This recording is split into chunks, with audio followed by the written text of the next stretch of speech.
right, here we are. Let's get that banner out of here. So, welcome back to Urban Academia. I'm J-Zilla. My man to the left, Chulo Rich. How you What's doing, man? going on, brother? What's going on, man? Same old, my man. Same old. So, look, we're back into it. More culture talk. This week, we're getting into the culture of good teachers. Talk to me a little bit about that, man. What's wrong with our teachers today? What's wrong with them? Or what's right with them? uh, you know, I don't want to say there's anything wrong with them, but I will say, you can look at the products they putting out, and you can tell that a lot might not be sticking, or maybe they're not putting the right things in, or maybe not making the right assessments of what they need, or maybe just giving them some pre-scripted bullshit. Well, there's that. Right? There is that. So look, I know what I when I hear you say pre-scripted, right? I feel like I have an idea. What do you mean by that? I'll let you speak for yourself. I just mean that a lot of what we are fed is unnecessary. Things that add to other cultures and not necessarily our own. Um, we maybe learn a lot about how other cultures um, are supposed to do things and things that they have done. And then we go out in the world and try to do those things. And we don't look right. We don't sound right. We don't walk right. We don't talk right. The So, assimilation, right? right. So for people who were enslaved and taken from their homes and had their culture stripped, their language and humanity stripped, and then go on for centuries, right? Just following along the program, trying not to die or get tortured, beat, raped, murdered, whatever, as often. Right. As we covered in the book club, we listened to the narrative of the life of Frederick Douglass as he who was a slave himself is describing very explicitly how slavery worked in his region. I mean, it's pretty terrible. That's a pretty rough way to start off anywhere, right? And then civil war happens, and then we're technically free, and then it takes forever to get to Texas, and that's why we celebrate Juneteenth. All these things, right? But then we're told now, skip ahead to modern times, to pull yourself up by your bootstrap, right? And just be better. This is America. All you gotta do is work really, really hard, and then you'll get XYZ, the American dream, which is an amalgamation of everybody's separate dreams, right? So when you talk about pre-scripted, that hits me a little bit differently, right? Just going along with the program, what you were taught and told. But I think we've done a pretty good job as a race of people to just pick and choose little bits and pieces from different people's culture and what's worked and sort of make it our own while allowing our natural inclinations to kind of shine through, i.e., rhythm and all that sort of thing, right? So, what are you saying to somebody who's just like, hey, man, quit your crying and just pull yourself up by your bootstrap, right?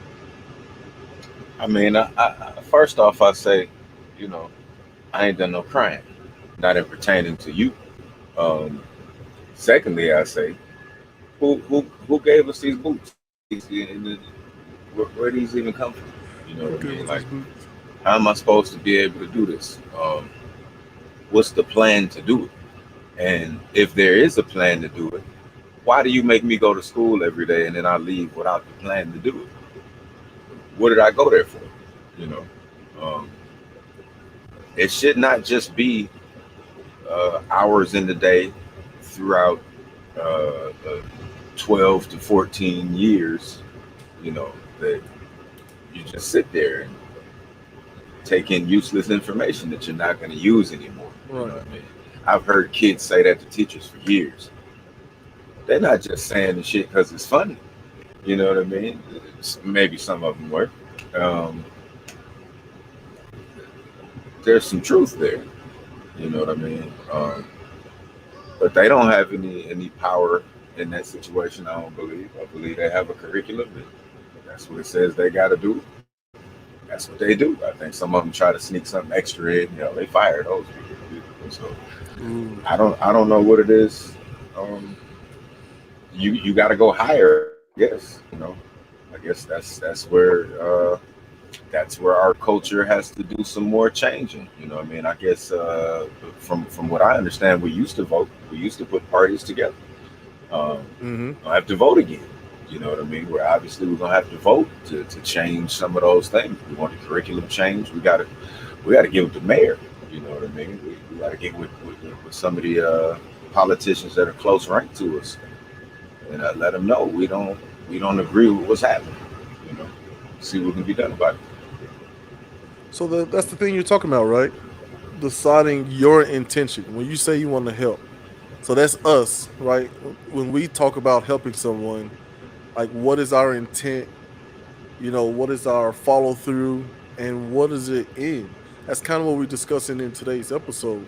Which again, for those of you who may just be joining us, we're continuing culture talk, the culture of good teachers.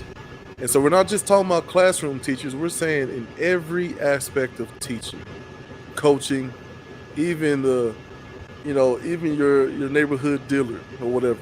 There's something to be learned from everything. If you're gonna be successful in anything, you have to understand that there are no failures. There are just little lessons and recalibrations, right? So when you're talking about what is their intention, now their intention, I mean, which is why we even have a bail schedule in school, is to get you ready to work at a factory or in the field somewhere or something like that, and you don't want it to go any further. Then you have a bail schedule like we do in our classes, right? If Never you look at the thought about history it of like that, that, man. yeah, if you Cattle look at the call. history of it, it's literally just getting you ready for when to take lunch, when to take breaks, right? When to go Like home, a when cattle to call. start work. Everything is mapped out. I mean, it's all the way through our entire systemic makeup. We Americans, right? So the ideal is, what do we do?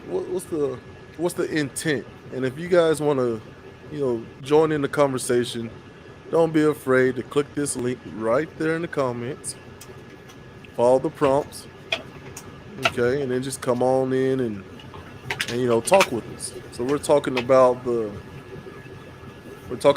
the culture of good teachers. So when we're talking about intention, so you kind of laid out what you think the intentions are, right? For a certain group of people to keep some people down while elevating themselves and others, right? So to counteract that, how do we do that in our communities, in our households, within ourselves, probably most importantly, right? Because we don't want to make this about the boogeyman who's out to get us. Most things can be solved from the inside out. So how do we start to do that? Well, I mean, first off, um, we got to talk within our homes. You know what I mean? We get on here and we talking. That's cool. How many of the people that get on here and watch it all talk in your house? You know what I mean? Can you have these conversations in your household? You have them, you know, with your homeboy, with your cousin, with your friend. You know what I mean? Um,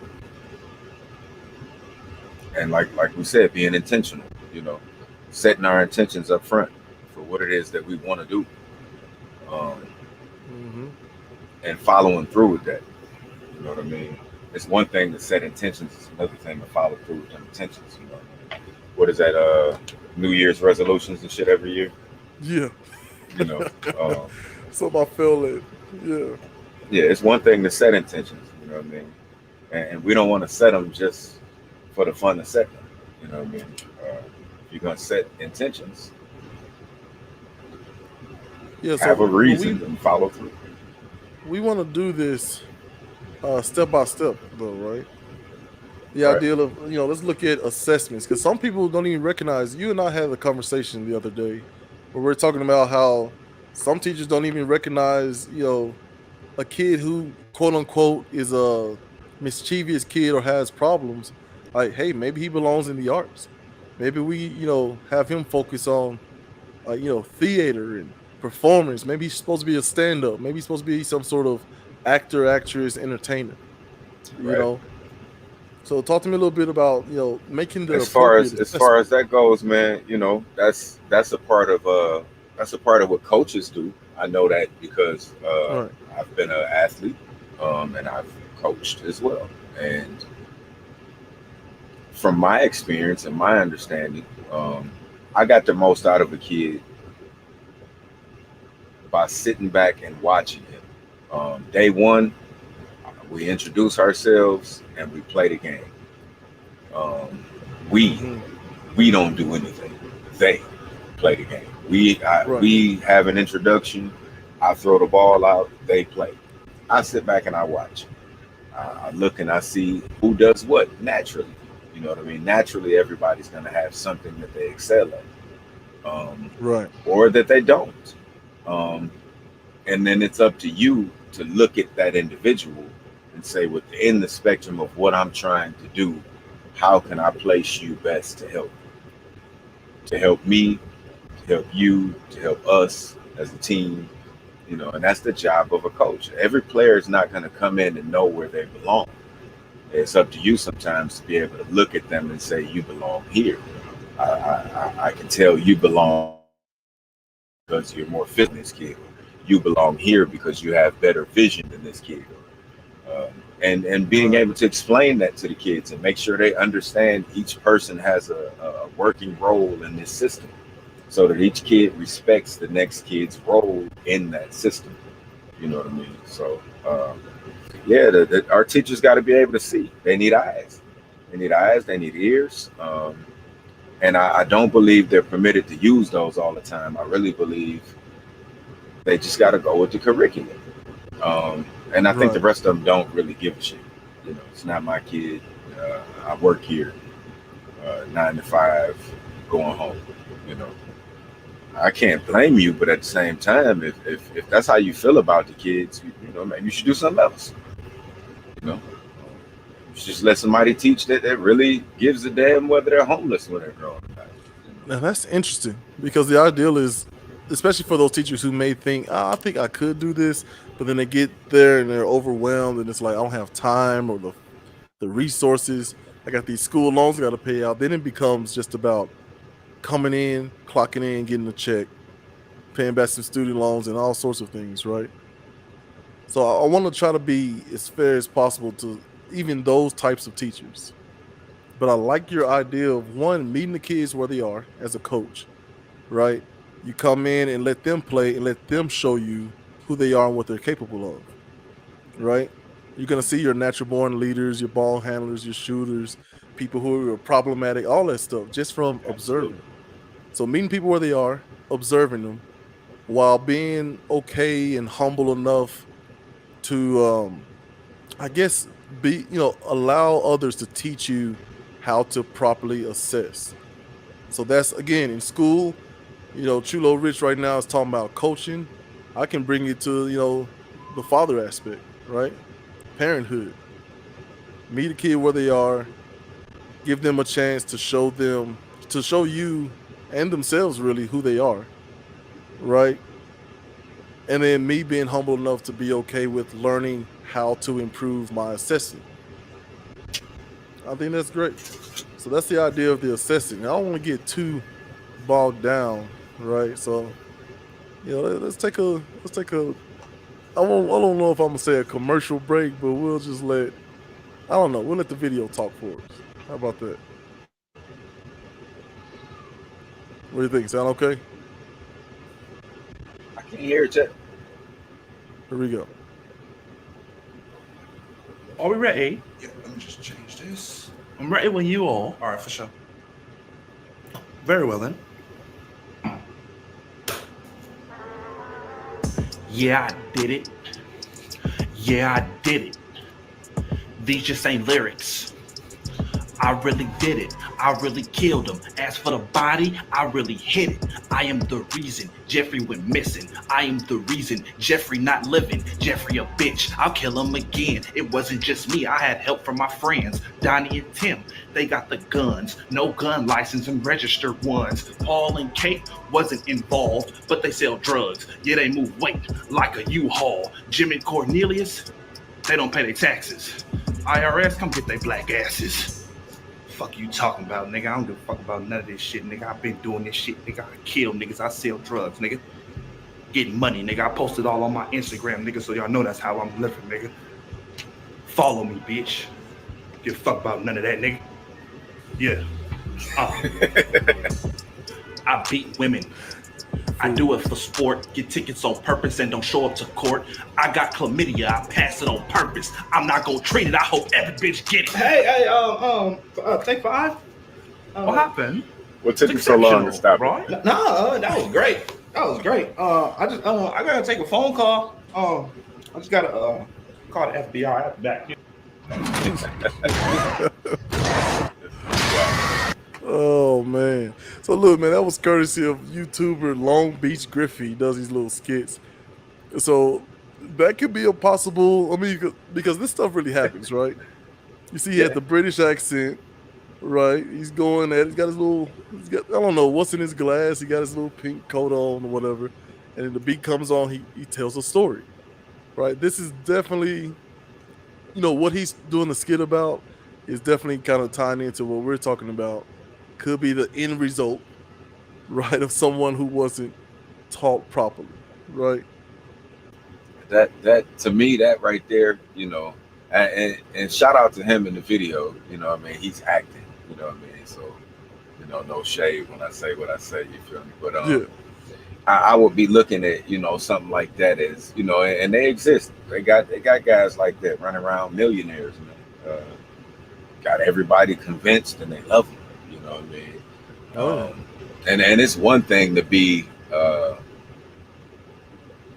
well, I guess he was, you know, he was black. He just was English or some shit. But I would consider that a culture vulture. You know what I mean? That's somebody taking what we call our culture, what we have adopted, the few things that work for us in some sense. You know what I mean?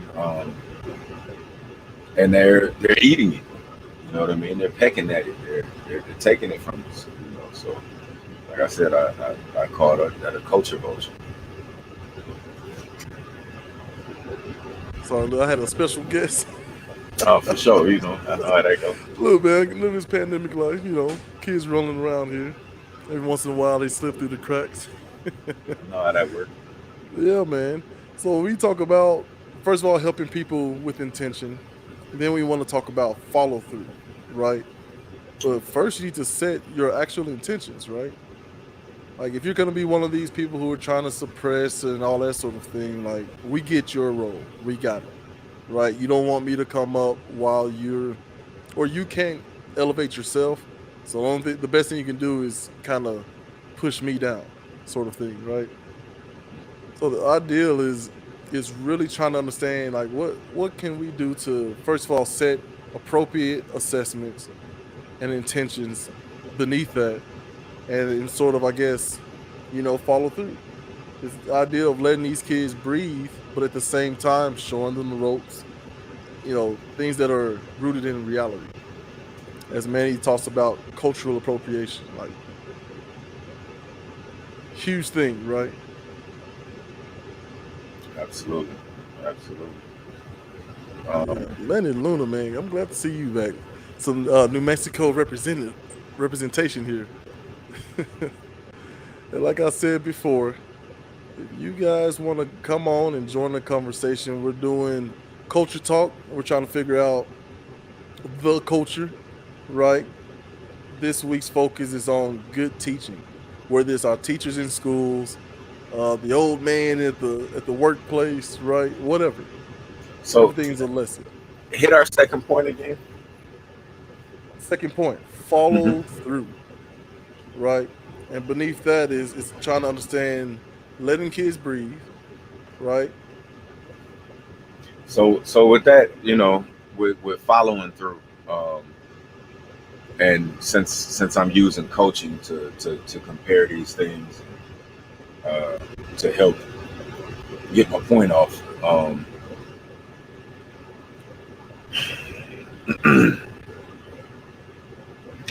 I really okay. I want to tie it together. Give me that point one more time, and I'm gonna tie it together. No, you're good. We're talking Uh-huh. about the culture of good teaching. So we had some classroom examples, we had some coaching examples, we had some parenthood examples. The ideal of setting the tone with, as far as knowing how to assess, right? Be okay with you being humble enough to learn how to assess people's talents and inclinations and passions a little bit better, right? Then we're talking about, helping with intention, right? If your intention is to keep someone down because you can't elevate yourself, then I don't really have space, energy, or time for you, right? Absolutely. But then And within all of that, it's the ideal of meeting people where they are.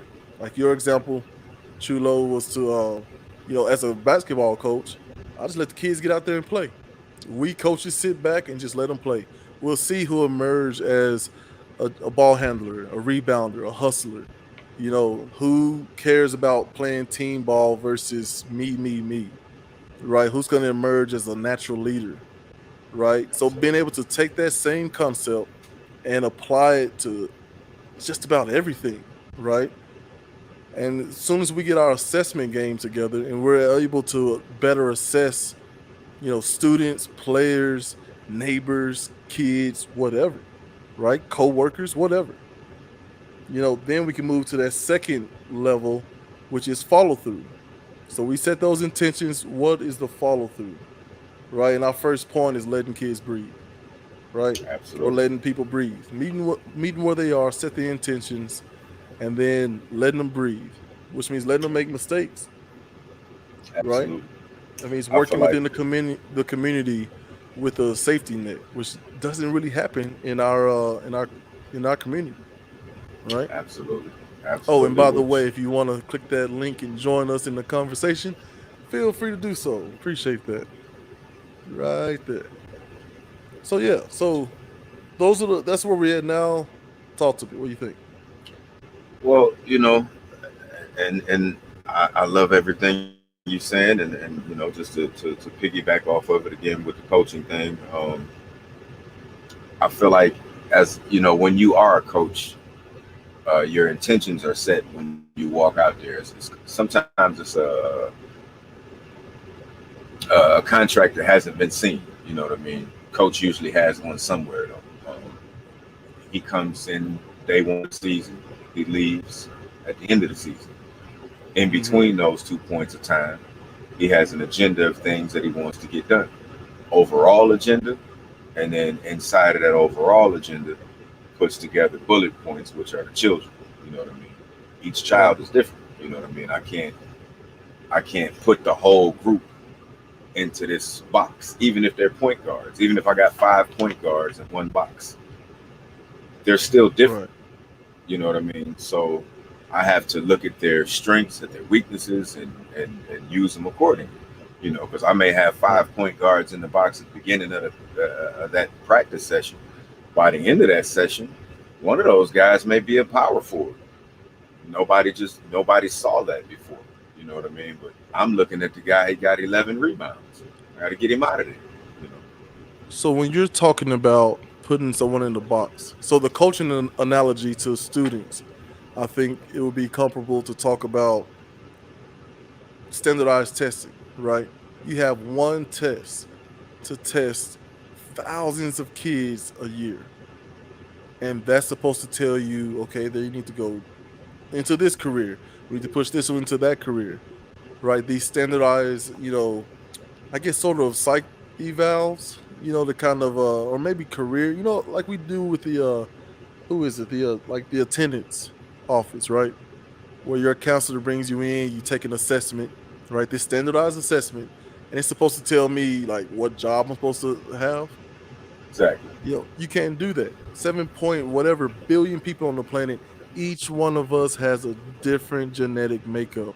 How or have why, right, and how are we using all of these standardized practices, bell schedules, and subject matter, and even how to teach kids. You know, that's where I Right. kind of, when I hear you talk about players, like I can't force everybody to be a point guard. You can't force Ben Simmons to be a shooter, right? You can't turn him into Kobe Bryant because you think, hey, he's a little twitchy here, he's fast, he's athletic. I'm gonna turn him into Kobe Bryant. Like, no, let's figure out what Ben Simmons does well, and hey, man, just be great at that. You know, Right. versus That's trying to that's force people. Yeah, that's where everybody messes up is having your own vision. You're a coach. You're not playing anymore. You have to right, use what you have. You can't play. So I have to take gotcha. these guys and what they can do and make it work for us. You know what I mean? Absolutely. Very good. Ben Simmons does not shoot. You know what I mean? Just not shoot. You can't make it no shooting guard. So You can't force that I'm not kid. gonna ask him to shoot. What I am gonna do, set a pick, allow him to get to the basket. That's what he wants to do. If he sees a pass along the way, Right, he'll make it. He might. If not, he'll do it on somebody. I'm cool with that. That's what he does. You know what I mean? right. If I need somebody to shoot it, I'll look to somebody else. you know. So I feel like, I keep going back to the school example, right? hmm The idea, we talked about this before. Like here in our schools, they have this idea of the pyramid, right? At the top of the pyramid, you have the student, right? The two base points are parent and teacher. And we're supposed to be the safety net for these kids to go out, explore, learn, take chances, and be able to make mistakes and fall back in it. Now we have social media who's saying you better not get one thing wrong in your tweets or IG accounts, right? Or you're done. You got, especially in the black community, hey, as soon as you get 18, you're frapping gone. I don't want to hear from you. I don't want to see you. You know what I mean? Get out of here, right? Whereas in other communities, hey man, move back in with your husband or wife if you need to. Like we want to make sure that you thrive. We want to make sure that you make it. So talk to me a little bit about this lack of a safety net in our community and how we can strengthen it. I mean, absolutely, we do not have safety nets in most areas. Um, as far as school is concerned, yeah, it's supposed to be the parent, the teacher, then the student. Um, Usually something's missing there. Um, I know in my case, growing up, uh, once I got to a certain age, it was kind of like, look, man, if you don't get this stuff, you're gonna be the dumb one. So I don't know what else to tell you. Though Right. I understood that, and I understood where she was coming from. That ain't the way we want to apply that. We Right. don't want to, because if I pick the wrong option, I'm lost. You know what I mean? Right. Uh, and I'm yours. You don't want to do that. You know what I mean? So we don't want to send our children out uh, knowing they don't know, them telling us they don't know, and then, well, I told you, 18, you even You and need to figured go. out. I need you gone. So yeah, Meanwhile, kings and queens, empresses, presidents, and everyone who's running it, like if you look at how they operate, everyone's under the same roof, right? I may have I may have my kids, I may have my parents, right? And think about that small community within your home, right? Especially if everyone is able-bodied and able to work and earn. So now this whole household, bills, raising kids, everything comes exponentially easier, right? I And say it takes a village. takes a village, right? Only villages we got left are that they put the name village on the outside of the projects now. So like village is like a bad thing or some shit. Oh man, right, the village, right, right. Yeah. Yeah, man. So the idea is you look around and our villages are pretty depleted. I'm staying in my own example, black people. And we do a great job with doing the best with what we can, what we have, right? It's that analogy we used before. You have a bag of rose buds, right? You sprinkle them over some concrete, and one out of 100 may grow into a rose. And instead of saying to everybody, hey, maybe we should plant these seeds in better soil. We're saying, well, look, if that rose can do it, why didn't the rest of them do it? Why don't they pull themselves up by their bootstraps? So it's this weird balance we have to strike as black people in this country of one saying, yeah, I do need help, right? But I also don't want to get it to a point where I'm completely dependent upon somebody else. I got to make sure I'm, working from the inside out, making sure you get yourself together, your family, your household, your neighborhood, and keep expanding as you can. That's kind of where I'm at. Everything I want to do is to one, not just point to a boogeyman under the bed that's the root cause of all my problems without properly assessing myself and then set myself up to be successful later. And thus doing Most so definitely. for my kids coming up behind me. Most Right? definitely. And the way I think of that is, uh, most of us know there's a system out here. You know, if you don't, hey, you don't. But most of us know that we're working against something, and something's working against us. Mm-hmm. It is what it is. You're not going to change it. You know what I mean? Not today, not by yourself. Um, is it possible? Yes. Take a lot of different things. You know what I mean? But what you can do is understand that it's there and navigate yourself around it. Maybe even Right. through it if you're strong enough. But personally, I like to know that these things are there and just go around them. It's not necessarily or necessary to meet everything head on at this Mm-hmm. age and where I'm trying to go in life. Um, I can't collide with everything anymore. Um, as much as Right. my brain wants to, um, and my heart, um, I know the end result of those things. You know what I mean? As a black man, a collision of any kind is bad. You know what I mean? Right. And that's on purpose or by accident. So So there's something that's a very good point there. There are a lot of things out here that are actively working against us, and we can say black people. But remember, if you've been paying attention to the shows, I'm talking to you, the audience, especially people who are with us week after week. One, thank you. Please continue. Two, I hope you guys are paying attention to things like that he just said. Like there is a system set up to work against many people. And one of the things that we're talking about, like you and I are obviously black. Like there's no getting away with it. So our examples, our issues, and our problems are gonna seem very black focused. But if you peel that back a little bit and understand, we talked on the other show how you need $4.4 million to be a part of the 1% worldwide. 4.4 million.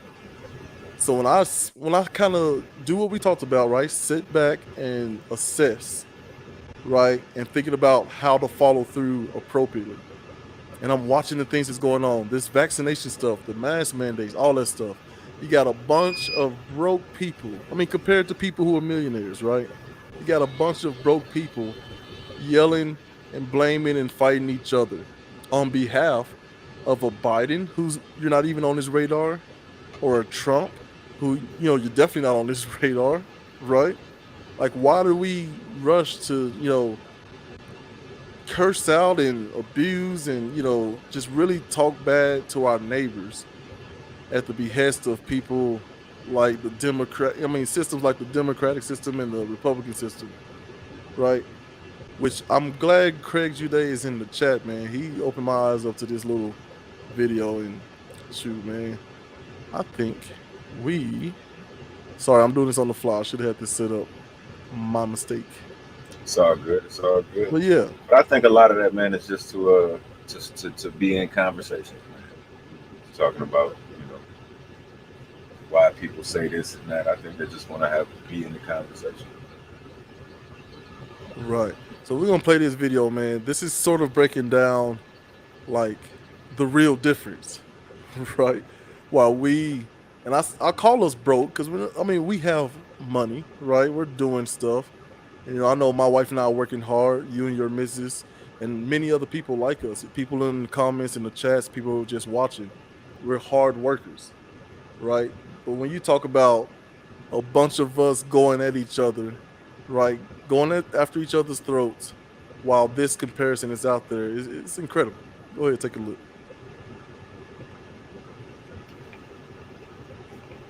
Rice, where each grain of rice was $100,000. And that was to show you the scale of $1 billion. Well, a lot of you guys asked me, well, how much does Amazon CEO Jeff Bezos have in terms of rice? So that was my mission. I went to Target, I bought a digital food scale, I came home, and then I weighed the rice that was worth $1 billion from earlier. I did the math in my head, and I went to Costco. I got the rice, I brought it home, and once I brought it home, I went to work. I also want to say that I have 5 families that are going to take this unused rice, so it's totally not feasible. Okay, so the moment you've been waiting for, 100K, 1 million, 1 billion, Jeff Bezos has 122 of these, or 58 pounds of rice. If each grain of rice was 100K. Like, look how big this is, guys. I'm gonna show you the scale here. I'm gonna put a keyboard in just for fun. Look how deep that goes. That's insane. This is Jeff Bezos' new house. That's $145 million in LA. And then, oh my God. Being in business. So now that's what we're really I don't want to say up against, because man, shout out to Jeff Bezos who's able to accumulate that sort of wealth, right? No doubt, no doubt. And before you go any further, yeah, shout out to Jeff Bezos. You said that we have money. I don't have any money. I just want to throw that out there. If anybody may be watching, maybe wondering or need something. No. I don't have any money. He might have. I don't have any money. I don't know. Right, man. What do you Well, it's all relative. I'm Yeah. saying, when I say we broke people, right? It's not like we're out here panhandling, anything like that. Well, it's two different games. It's many more than that, but it's two main games going on, right? And I feel like racism is the easiest thing to throw out there, and it's definitely something that's happening, right? It exists. There are systems built in this country that go all the way to the beginning. But what I like to do is I play a little game of like, yeah, that's how they treat black people, but let's go even further back. How do they treat themselves? And if you look at history, it's very, very, very, very bloody. So it seems to me, if you pull it back and look at it scientifically, like, they just are doing what they're taught. This is the plan. This is the standardized way. Like, if you look at how they did each other, Scots versus Irish, and the UK. I mean, one the UK at the time, but right, Britain versus all their surrounding enemies. Like, this was a bunch of white dudes destroying each other. That's where you got to know. That's where history and education and all that. Everybody really, talks that woke shit, and they understand this and that. Racism does not mean I don't like you because you're a different color than me. That's not what racism means. Racism, at the origin of the word, in the beginning of it, was a literal race to wealth. When the boats arrived in this country, there were English, there were British, there were Spanish, there were African, there were all kind of different people arriving here. And the goal was get the money, get the resources, get all that you can. And that's where racism came from. Ism is a suffix, and it means set in place, not to change. So that means once I get to the money, to the resources, to the whatever, I'm now setting this in place, not to change. That's what racism is. Yeah, right. I don't know where they put this twist on it and made it mean I don't like your colored shirt. Well, this is so again, talk about history, right? If you think about I'm drawing. First, let me address this first. You want to take that one? Yeah, man. This is from Craig Jude. He says history has proven that there is an upper and a lower class. Yes. We try to artificially create a middle class throughout history, but does it really exist? Right.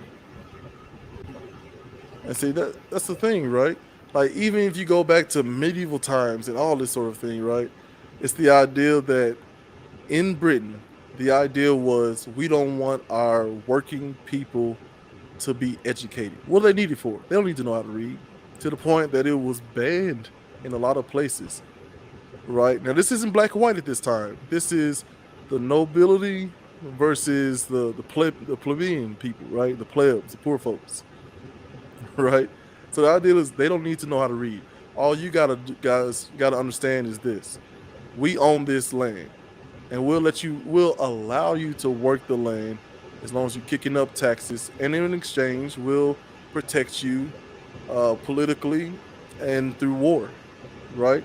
So the idea was give us a bunch of money, and yes, I know you're hungry, but we need to look like we can afford to overeat so we can stun on this other country, right? Hey, we're all Brits here, right? And they all buy into it, and the ideal of the Pope at the time trying to say that, hey, I need you guys to watch out for the Scots and the Spanish and all these different people. Those were the others at the time, right? But that was until a certain group of people started compiling information and they had a different way of doing things, right? They they decided what we're gonna do is we're gonna make sure the poorest among us, all the way up to our king, is well educated, well housed, well fed, right, well clothed. And doing so will create this huge community, right? This huge community of people um, who are just, educated and healthy. And in doing so, we can spread our message, whether it's religion or just commerce, right? Trade, sort of things, right?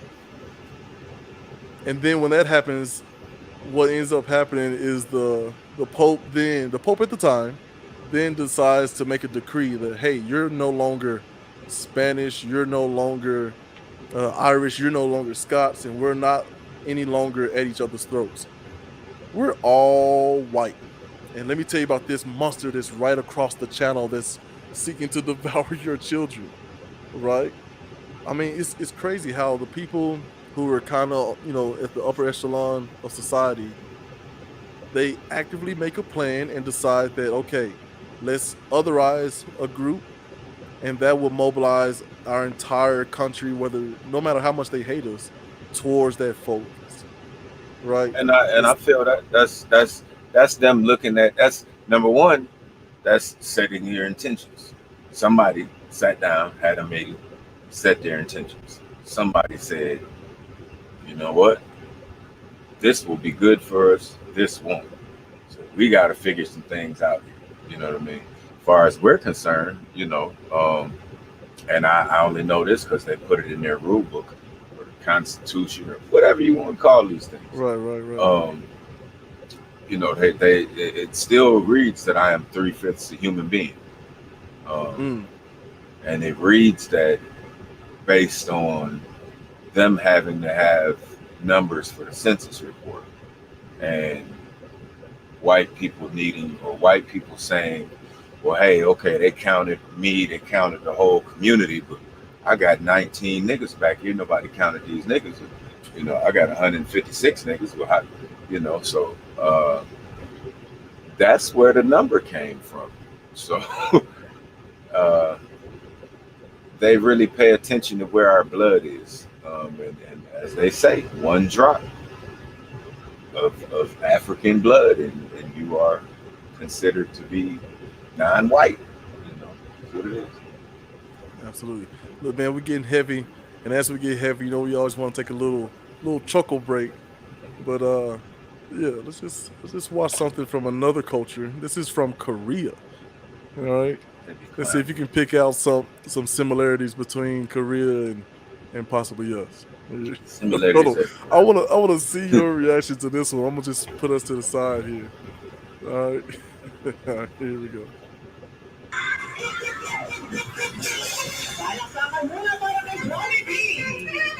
Twerk. Twerk.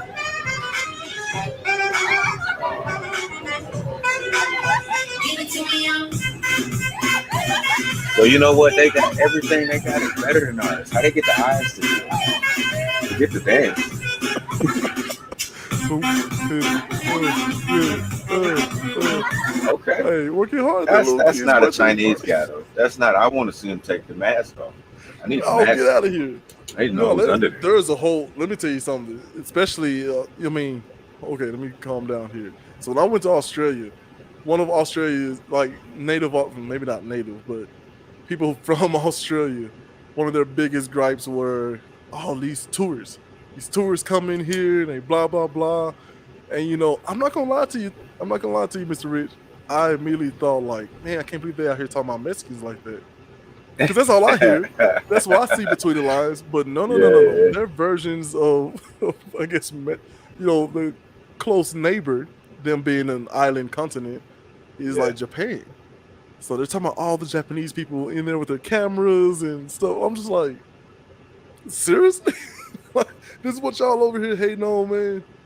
That gum Japanese. But the ideal is they love American culture.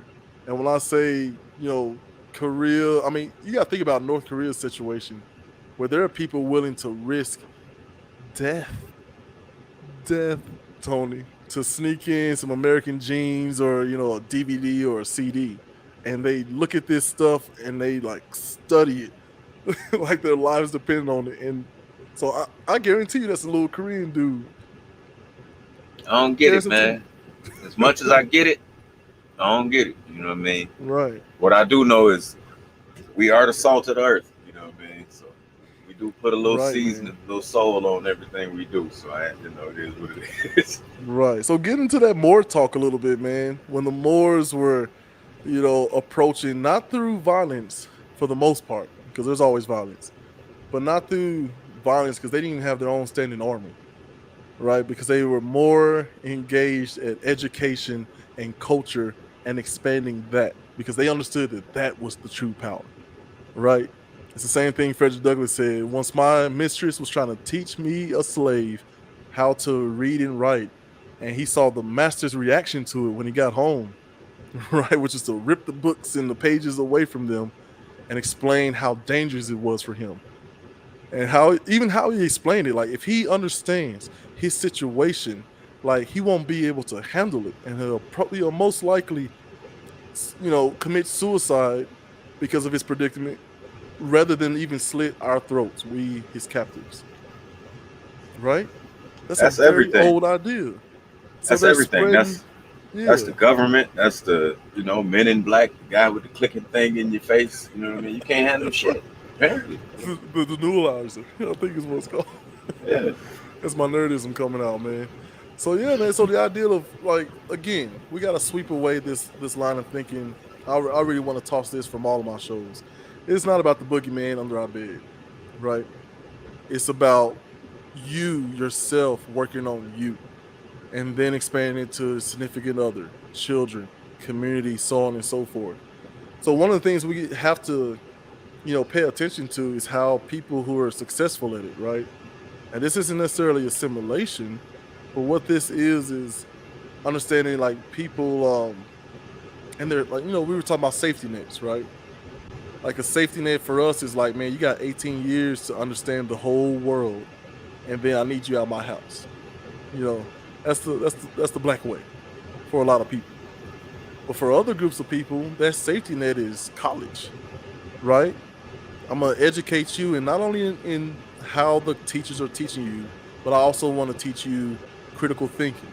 I mean, you got people who take their kids on vacations because, hey, these things that you're studying about, how about you look at them and converse with the natives and understand history in real life? Hey man, This that's is a real so thing that sad, man. happens. And it is Yeah. a real thing, but unfortunately, like us, and when I say us, I'm thinking of myself as a parent. I'm thinking of myself as somebody that's lived into another decade. It's got a generation behind me. I remember Right.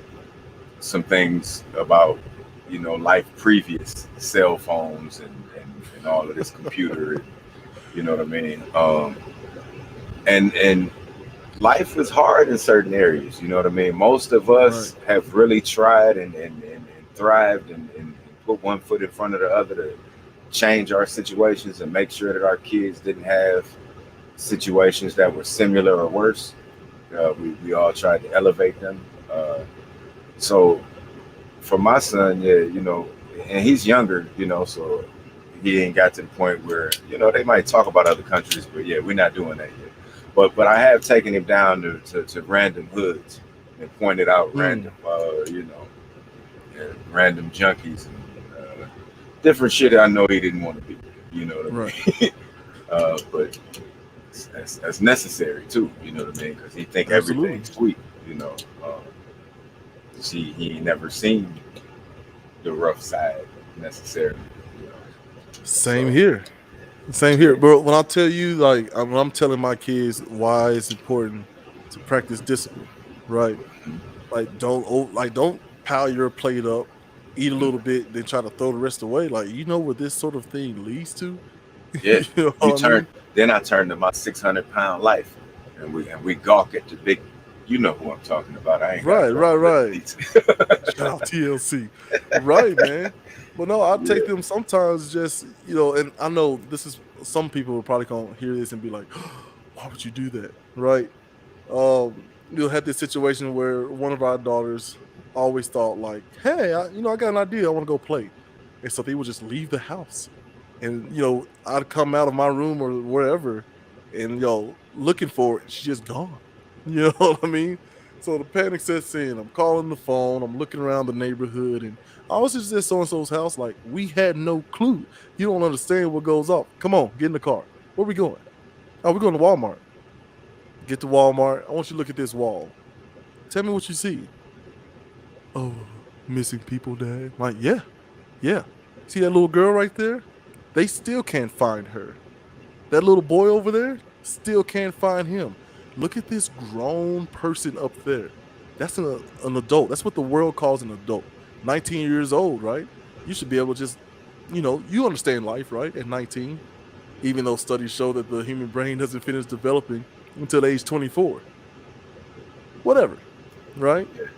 I need you to move more cautiously and understand why you need to, right? I drive them by these, we have these little villages in certain areas where it's just, stretched out a bunch of homeless people, Again, villages and stuff.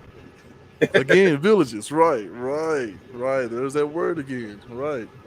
I need them to understand that. But the idea of other cultures who, I got grandma and grandpa imparting their knowledge onto me, who's still a growing adult, and my children, right? That knowledge that they've accumulated over all those years. Like, if you think about a Warren Buffett, what makes him so great at trading? Well, he's lived for quite a while, and he's been working during that time. So he's seen just about every situation. He sees what happens if this type of stock, if I hold out, what happens in the end. This type of stock, I don't know about this one. You get out and get out soon and stay away from others like it. Like, think about that. That's what they do. They raise them a certain way, and then what is the testing ground? Where's the safety net? College. Go off to yourself for 4 to 10 years and see if you can manage yourself there. If not, hey, come on back afterwards. You can get a job right away. That's a big deal. That's a big deal. You're never able to try as hard as you can if you're always in fear that when you fail, life's over. Think about the trauma that we're giving our kids, the anxiety level, right? At 18, you're out of here and you need to make it on your own. What happens if I don't? Hey, man, you see them homeless people? That's you. And you're right. After just telling that story, right? You're absolutely right. Like, what am I doing to even my kids and their psyche, right? You're absolutely right. Now, I do not agree with the 18 and out. I'm not an 18 and outer. You know what I mean? My ideal circumstance, once they become that age, I will have acquired something that, if need be, they know they can go there. You know what I mean? Right. Specifically for that purpose. They choose what they do with that after that, their business. But it essentially for me, that's what I would like to have, a rental property, something, or that can be held down until they take it over, you know. And after they take it Right. over, they sell it, get the money. I don't care, you know. But you have a place to be, so that Right. you can focus on doing what you want to do and trying and taking risks. Um, Back to the coaching standpoint, shout out Phil Jackson. One of his quotes: "Chances make champions." You know what I mean? If you don't try, um, if you don't take that chance, if you don't take that risk, you will never be a champion. You know what I mean? Risk versus reward. You know what I mean? You don't take a risk, you will not be rewarded. You know what I mean? In our community, we use that shit in the wrong way. The risk is always the shit that we can't pay Hmm. for. You know what I mean? It's always things that when they go wrong, the payment is too great because the payment is you, payment is me, payment is my Right. time, payment is way too great. You know what I mean? So Right, yeah, man. My main man Luna is gonna be senator or president someday. I'm calling now, bro. Remember, you heard it here first. Warren Buffett manipulates the market with the amount of money Berkshire Hathaway has invested in the market. And for those of you who may not know, Berkshire Hathaway, help me out here, Luna. Is that one of those? What do you do? Where you have to have like millions of dollars to even buy into it, right? And then they take those combined millions that is and so they simple. place it in the market. That is Yeah. a dice game. So if you shooting dice with me and you show up with $200, Uh if huh. I got 10,000 in my pocket, ain't no way you're gonna leave and win. It's not. It's you're gonna run out. You know what I mean? You're not gonna be able to cover the bets. At the end of the day, you're just gonna lose. And they're Right. not doing anything different than that. It's just got a big, big Yeah. veil More over it. terms. More terms. A lot Yeah. more terms. You know what I mean? Throwing their weight around, so to I speak. don't see Right. court any different. You know what I mean? I don't see court any different, or any of those different.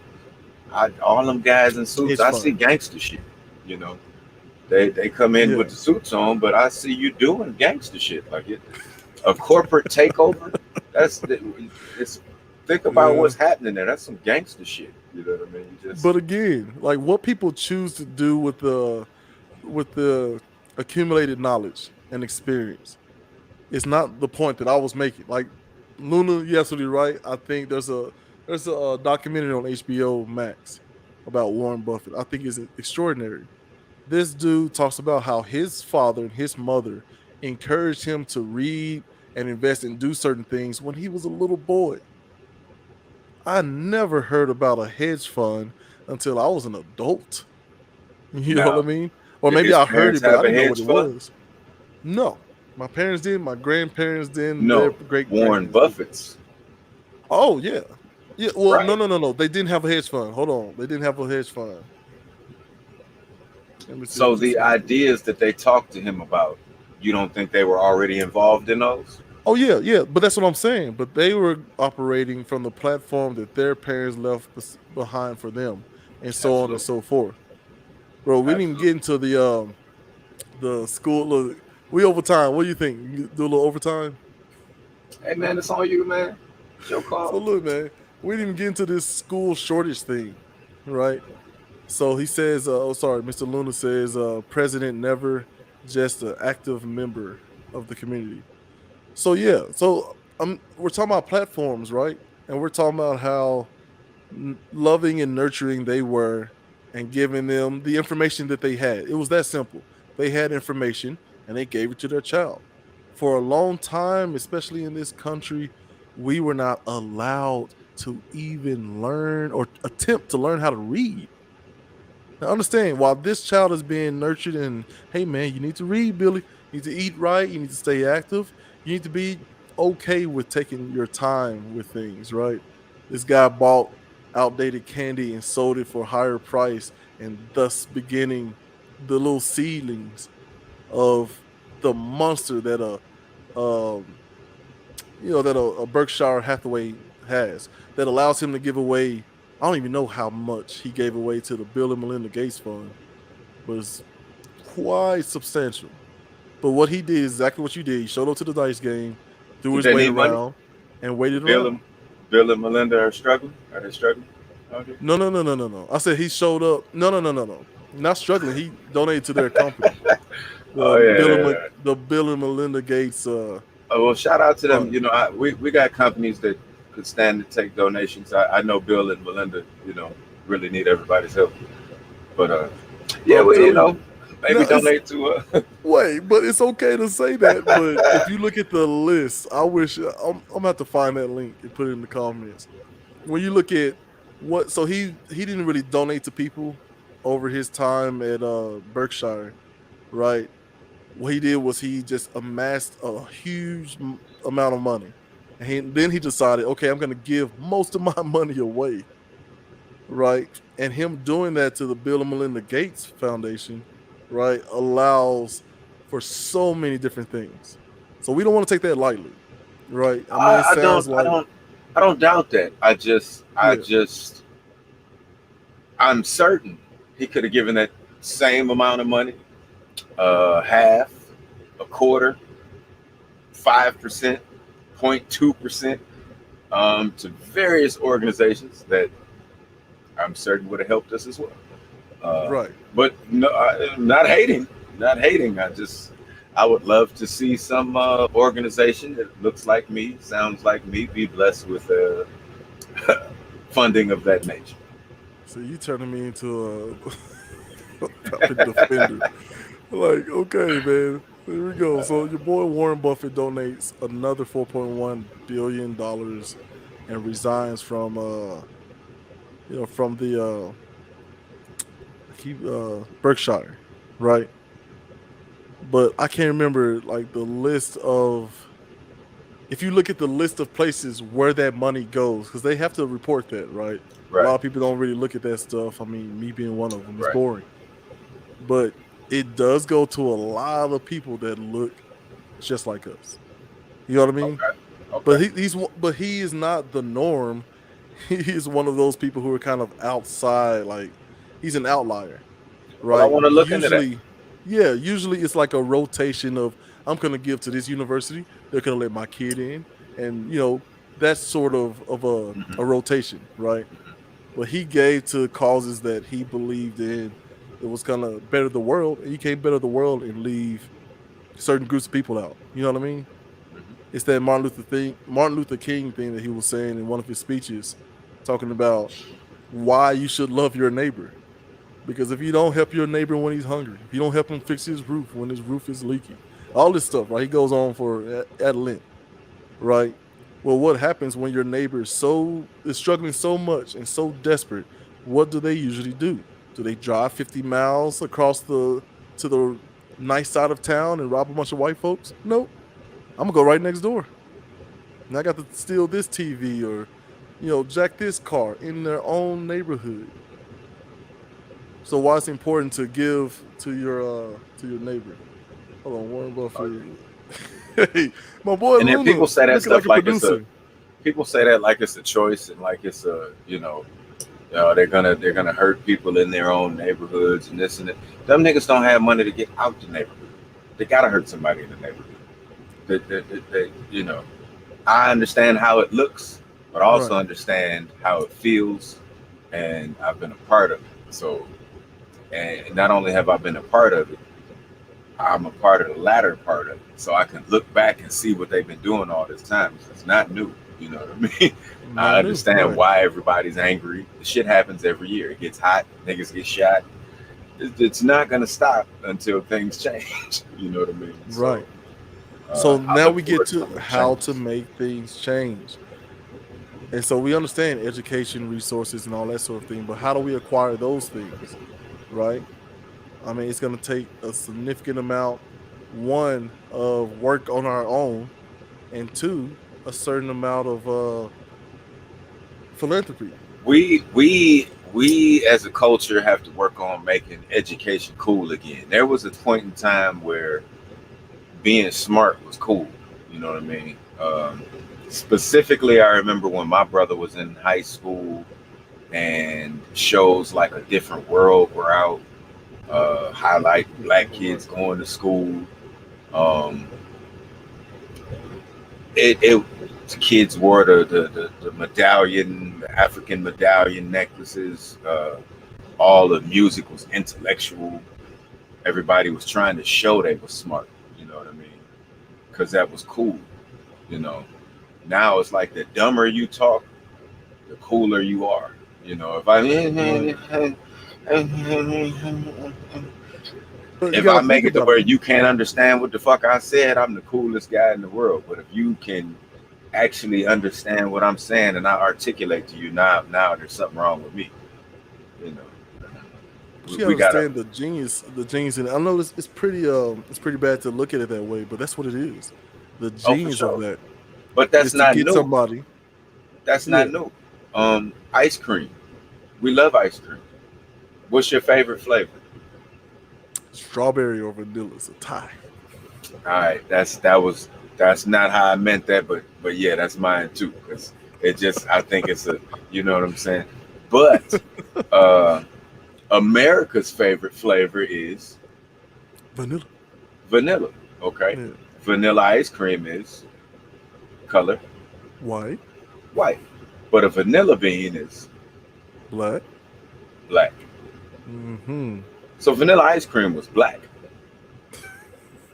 They just didn't like the way that shit looked because it was like, Oh okay, it's no. black, tastes too good.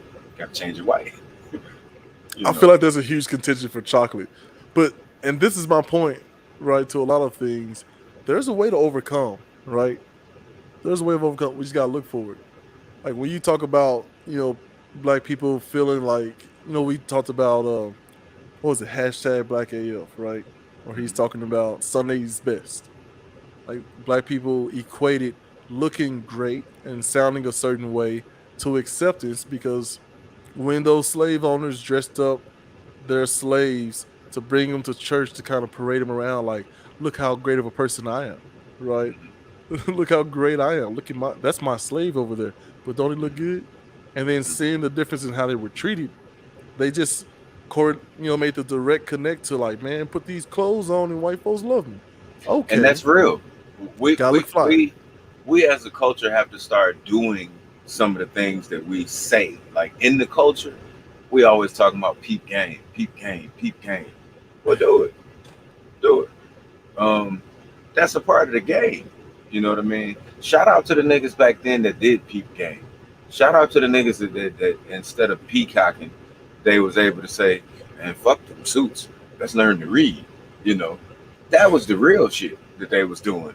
You know what I Right. mean? So we still have to look at this game and not the things that they put in our face, the things that they hide from us. They hiding it for a reason. You know what I mean? Go see why they hiding it. I bet it's to your benefit. You know what I mean? So we just Right. as a culture, we need to change the way we look at that. Yeah, man. But look, there's plenty more to talk about. Maybe we'll make this good teaching thing a part two next week. But as per usual, hold on, we got a late ringer here. It's quite the conundrum because I think Chulo hit that on the head. People want to be cool, dumb, but the way out of so many situations is using education to get where you want, good college job, etc. Right, and so that's the reoccurring theme of the night, right? And we all kind of understand how to get out of some stuff, but what we're not peeling back the layers of is the fact that there is one very small group of people on this earth, right? And it's not black, white, any of that, right? It's the extremely wealthy, right? They have set way back when a bunch of systems up to make it so much more difficult for anybody who makes under $4.4 million than themselves. So the only way out is to really truly understand that system and stop with all this peacocking, stop with all these distractions, right? There is no reason, Tone, Chulo Rich, that I should be in the streets arguing with some Karen or some Trump supporter about a mask mandate. You know what I mean? When the people controlling everything are just sitting back and it's business as usual. You know, So it's incumbent upon me to try to understand that as much as possible and to try to get as many people around me to understand that, and then we'll start to see true change. Yeah, but Absolutely, last brother. word before we go, Mr. Rich, as usual. Hey man, last words before we go. First off, thank y'all for tuning in. You know what I mean? We'll be back next Saturday. We'll continue our conversation on the culture. And in the meantime, we got to get to that rice. We got to get some more of that rice. I'll let y'all. For you.